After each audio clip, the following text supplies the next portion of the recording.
Thank you all for joining. This is a really exciting day for us. The boat's done. Ish. The boat's done-ish. So you're gonna have to translate, I guess. You're gonna. Okay. Oh, mighty and great ruler of the seas and oceans. Oof. We implore you with your graciousness to take unto your records and recollection this worthy vessel, for today and hereafter and for all time will be known as AWEN.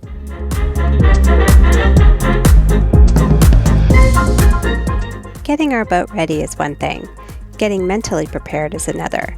So we called our friends at BioTrek Sailing for some advice, and here's what they had to say.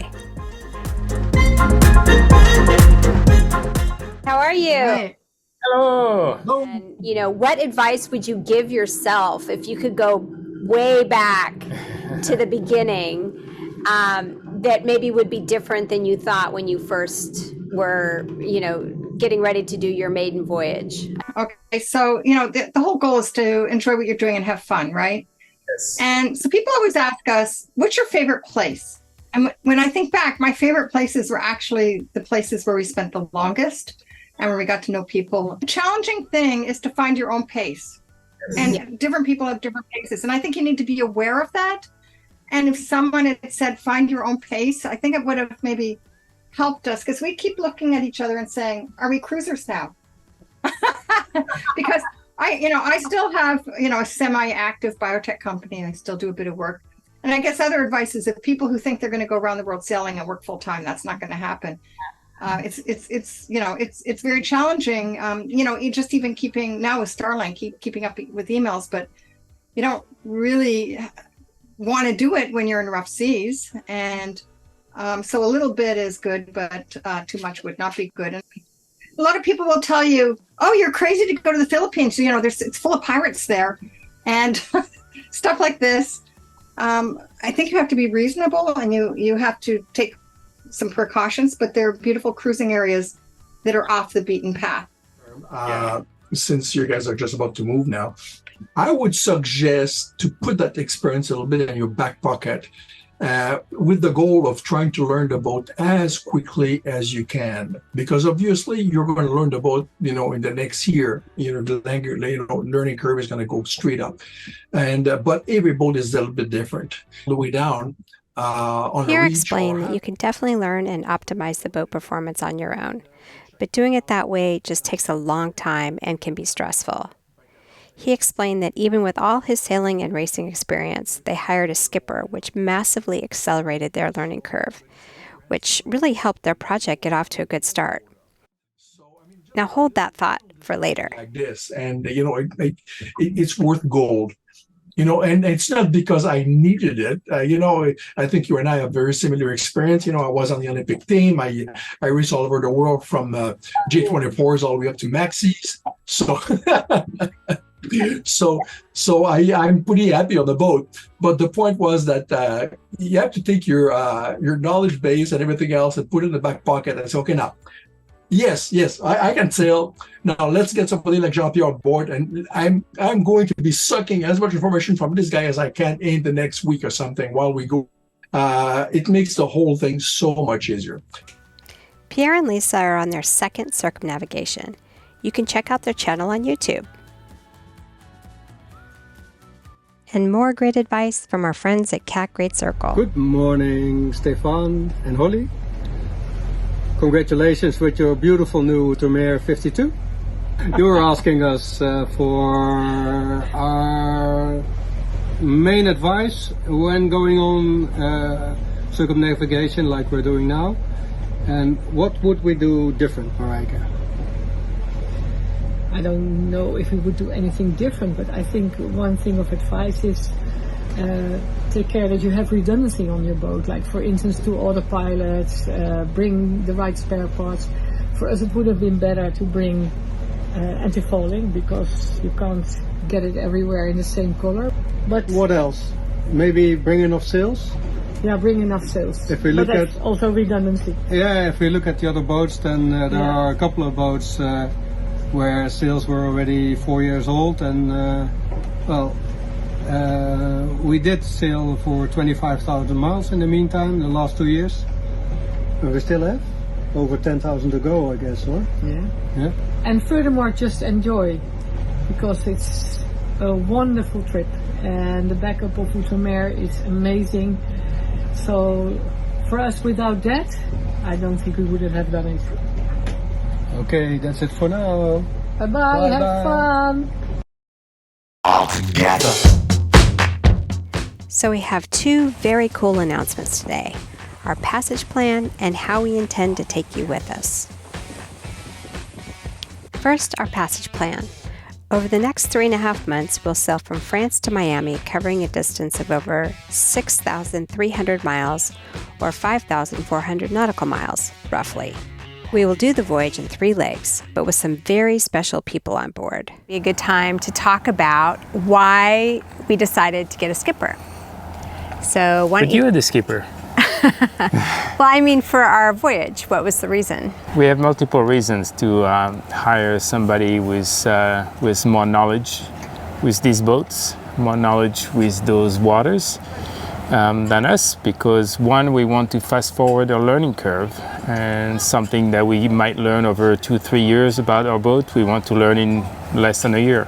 That's right, and we only had about a month with the boat, which before we were going to cross the Atlantic, and we just didn't feel like that was enough time. So I think it's also useful to have someone who really knows these boats and can also help us push the boats. Yeah, that's the other. I think we have a little discrepancy based on past experiences between how much I'm comfortable to push the boat and how you are comfortable to push the boat. So that creates like conversations.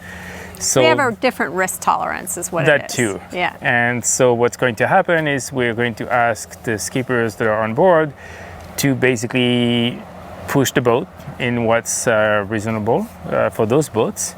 And this way that will become our baseline between the two of us and limit the conversations of like back and forth for no reason. Well, because then we'll know and we'll have the same kind of point of understanding the boundary conditions for the boat. I have one question. In order to understand the boundary conditions, that means we have to cross them? I know. I think the other thing is that we want to set ourselves up for long term. Like, this project isn't just, cross the Atlantic. Like, we're going to have to at some point cross the Pacific alone. And just being able not just to have a skipper, but to have instructors for our first maiden voyage is an incredible opportunity. Yeah, I think that's the key. Yeah. The people we're getting on board are obviously great sailors, but they're great instructors. Yeah. And that's kind of the goal, to soak up all their knowledge. Yeah. and hopefully share it Yeah. with the tips we learned and share it with you guys. And then the other exciting thing that we wanted to share, because What is it? I'm going to show that we have Starlink. Yeah. What we decided to do was try to do a daily vlog for our maiden voyage as we're doing it. We're really excited about that. We're calling the maiden voyage the All Together Maiden Voyage, because we're taking you with us, and we're also having some amazing skippers and instructors on board.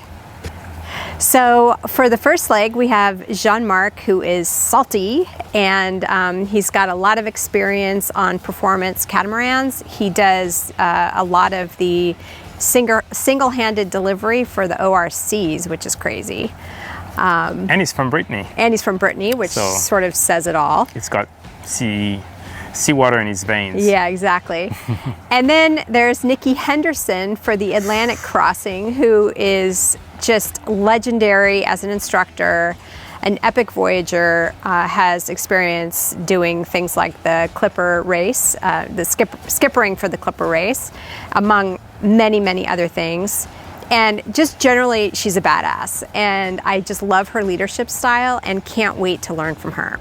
And I've never sailed with her. Yeah, you're going to love it. You're going to learn a lot.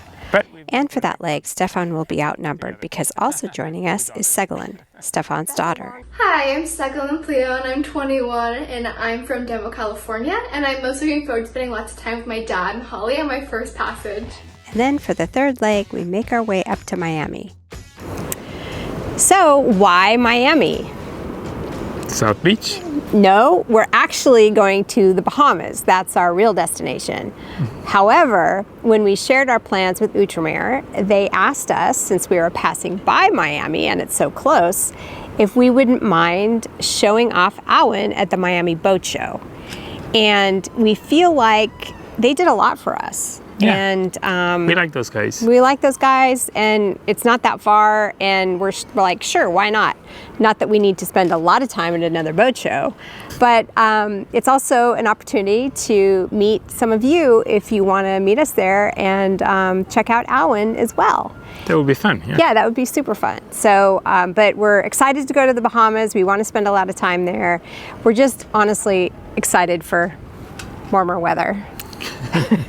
Yeah, so we hope that you come with us and join us on our voyage. It'll be fun to share the adventure. We don't know what's going to happen. We hope we get all the way to Miami, but I'm sure there'll be ups and downs all the way. Yeah. So yeah, check it out. I'm excited about it.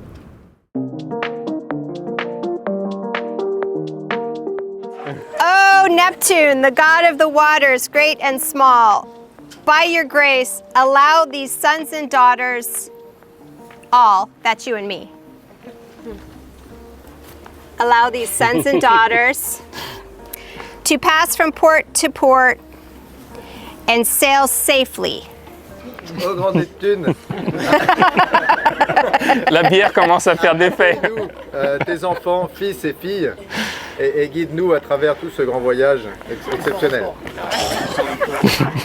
Okay, are you ready? Yeah. Okay, now this is your cue. Yeah. Attention. So I make it now. It's not. Just ready. When I'm going to go like that, and you're going to go pop. Okay. Okay. In appreciation and dispensation and in honor of your greatness, we offer these libations to your majesty and your court. Wow. Victor? Congratulations. En ton nom et ta grandeur et ta magnificence, Neptune, nous t'offrons ces quelques... You missed it. Ah, C'est bon. c'est bon. Finally, we want to really thank everybody here. You've been a huge part of our life. On veut vraiment prendre le temps de remercier tout le monde. Tout le monde n'est pas là, mais passer le mot vraiment de tout notre cœur. On dit merci à tous ceux qui ont fabriqué le bateau, qui nous ont aidés pendant la période du neuvage. But every one of you helped build this vessel that we trust our life with. Mais chacun d'entre vous a participé à construire ce bateau avec lequel on met notre vie entre ses mains. And your passion and dedication we will never forget, and we will take you all with us. Thank you very much. Et on n'oubliera jamais votre passion et votre dédication, et on va emmener ça avec nous. Donc merci beaucoup. Thank you very much for all your words. And now you have a large responsibility. Huh? You will have to sail around the world, and you know few of us has the opportunity to go around the world. So you are carrying our dreams, and in fact, and many people dream through your trip and what you will be doing. So we wish you all the best, of course. Fair winds, and please be happy and show us how life can be. Having our own little personal ceremony. You're also supposed to put the Blessing. blessing on the bow of the boat. So that's what we're doing now. We gave it to Neptune, and now between us and AWEN, we're going to share this little moment. One more time. There you go, AWEN.